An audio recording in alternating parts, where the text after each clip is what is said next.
This is the Turf Zone Podcast, your central information and news hub, bringing together professionals from turf associations across multiple states to share things to help you in your business.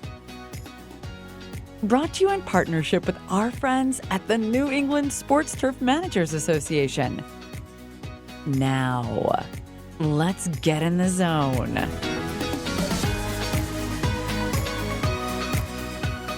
Welcome to the Turf Zone. In this episode, we feature a disease update on snow mold, written by Pamela Sherratt. I've received 2 questions about snow mold disease recently. Should we apply a fungicide if we plan on covering the field with a growth blanket this winter? And if so, when? And we can't spray a fungicide before winter for snow mold, but if we see damage from snow mold on our young ryegrass next spring, what should we do? A quick snow mold recap. Snow mold is a common disease problem in northern states during winter and early spring. Microdochium patch or pink snow mold is probably the most common snow mold that develops during a snow event. In the absence of snow, the disease is referred to as fusarium patch. Typhula blight or gray snow mold is the second most common snow mold. In the case of Typhula blight, prolonged snow cover is required for disease development. Perennial ryegrass and annual ryegrass are particularly susceptible to snow mold, especially on immature, lush, succulent stands of grass seeded in the fall. If snow mold has been an issue in the past, it's wise to be prepared. The growth blanket will provide environmental conditions not dissimilar to prolonged snow cover, making the turf more susceptible to snow mold. So yes, if you are planning on putting a growth blanket on a field over the winter period, it is advisable to apply preventative fungicide before covering. I assume the reason for covering the field is that there are games scheduled very early in the spring. Growth covers that are permeable or breathable are more beneficial than impermeable ones. Impermeable covers increase the temperature and humidity under the cover and so increase the likelihood of snow mold. Making one application of preventative fungicide just before covering the field or just before the first snow event of the season has been shown to be more effective than making fungicide applications earlier in the fall.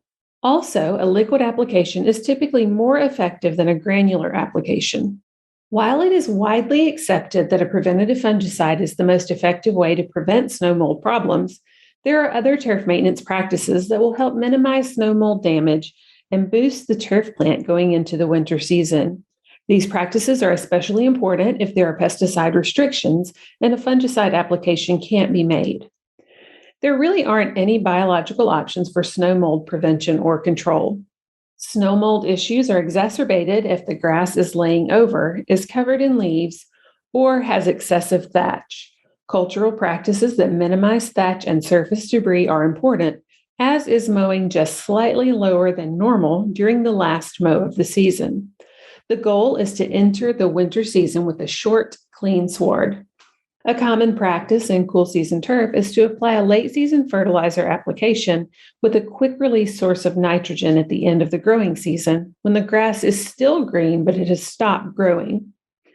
This application is not the same as a fall fertilizer application when turf is still growing. Applying quick release sources of nitrogen in the fall should be avoided as it leads to lush, weak plants going into the winter season.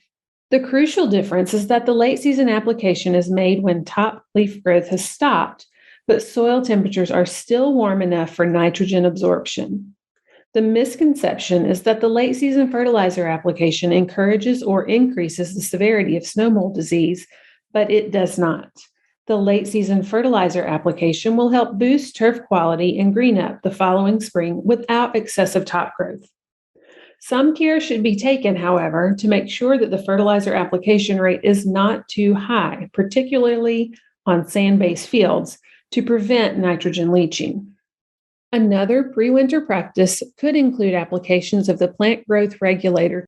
Applying trinexapac ethyl between July and September does not necessarily reduce the incidence of snow mold, but it does increase levels of fructan in the crown of the turf plant, which could improve winter survival and enhance turf quality and green up the following spring.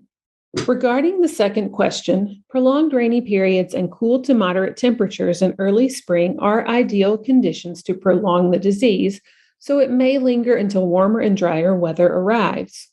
A snow mold recovery plan would include: check damaged areas by looking at the crowns to see if they are alive and producing new leaves.